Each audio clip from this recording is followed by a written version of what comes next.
औज़ुबिल्लाहि मिनश्शैतानिर्रजीम बिस्मिल्लाहिर्रहमानिर्रहीम। फ़कीर अब्दुर्रहीम सिकंदरी वलद हाजी मेहराब ख़ान बिन हाजी कादरदाद बिन मौला बश फ़कीर बिन मेहराब फ़कीर तव्हांजी ख़िदमत में अर्ज़गुज़ार आहे त ख़ानदानी रवायत मुताबिक़ असांजो वालिद साहब मोहतरम खेनि अल्लाह ताला ख़िज़री हयाती अता फ़रमाए, जेके प्राइमरी उस्ताद हुया, हाणे रिटायर आहिनि। उन्हनि जो शुरू खां वठी करे पंहिंजे औलाद जे लाइ ऐं अज़ीज़नि क़रीबनि जे लाइ इहो ई किरदारु रहियो आहे त तक़रीबन हर ख़ानदान जे फ़र्द जी ॼमण जी तारीख़ पंहिंजे हथनि सां पाण लिखंदा हुआ।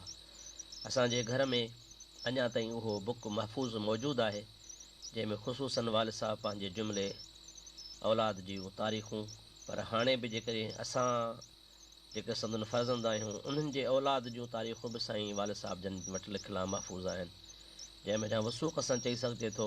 वालिद साहब जन ॿुधाइनि था त उहे तारीख़ूं मूं तफ़सील सां चङे नमूने सां लिखियूं आहिनि। उन मुताबिक़ साईं वालिद साहब जन जी लिखियत मुताबिक़ रमज़ान मुबारक जी 27 तारीख़ हुई सन 1365 हिजरी मुताबिक़ 1 सेप्टेम्बर 1944 छंछर जे सुबुह सादिक जे टाइम ते 5 बजे मुंहिंजी विलादत जे लाइ साईं वालिद साहब जन ॿुधाईंदा हुआ। ऐं मुंहिंजी विलादत ॻोठ खां ॿाहिरि हिकिड़ो तालके मीरवा में ॻोठ आहे जंहिंजो नालो आहे खरड़ी, उते मुंहिंजी विलादत थी। उनजो सबबु इहो हुयो त असांजो मरहूम ॾाढो साईं हाजी कादरदाद रहमतुल्लाह अलैह, जेको ॾाढो आबिद ज़ाहिद शख़्स हो, जंहिं ज़िंदगी में 5 हज कया हुआ ऐं जंहिंजी सारी ज़िंदगी में न कॾहिं नमाज़ क़ज़ा थी, न तहजुद क़ज़ा थियो, न इशराक क़ज़ा थियो।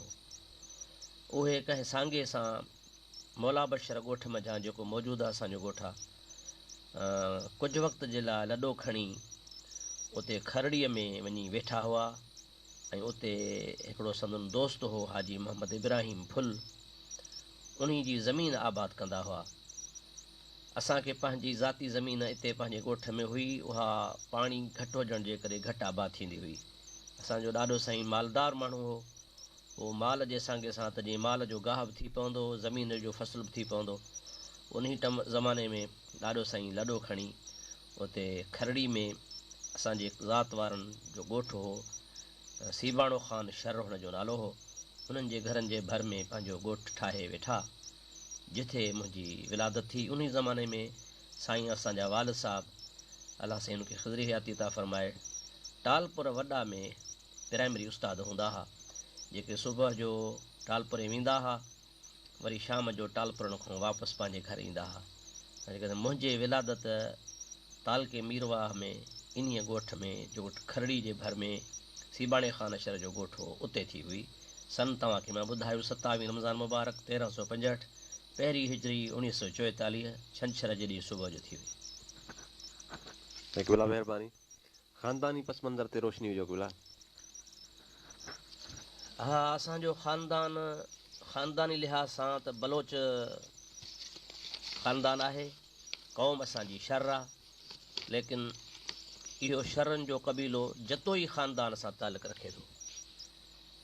असांजे बलोची ख़ानदान में ॿुधायो वञे थो त असांजा शर क़ौम जा मथे जेके वॾा हुआ उहे पाण में 3-4 भाउर हुआ मुंहिंजे मालूम मुताबिक़, शर ऐं ॿियो कोश, टियों तड़त ऐं चोथों बुल्लो, इहे सभु पाण में भाइर हुआ। पोइ बुल्ले जी औलाद बुल्ला सॼा विया, तड़तनि जी औलाद तड़त सरजनि था, शर जी औलाद शर सरजे थी। शर लफ़्ज़ बलोची ज़ुबान में सोणे खे चवंदा आहिनि। बरोच की ज़ुबान जेका आहे, शर जी माना आहे बग़ैर शद जे, शीन खे ज़बर, रे खे जज़्म, इनखे बलोची ज़ुबान में सुहिणो या ख़ूबसूरत चवंदा आहिनि। असांजो ख़ानदान उन बलोचनि जे ख़ानदान सां तालुक़ु रखे थो, जतोइन जी इहा हिकिड़ी शाख आहे। असांजो ख़ानदान पुराणे ज़माने खां वठी करे तालके मीरवाह में ज़िले ख़ैरपुर में मीर जी रियासत में आबाद हो। असुल असांजा वॾा बलोचिस्तान में भागनाड़ी खां मथे शोरी जे इलाइक़े में रहंदा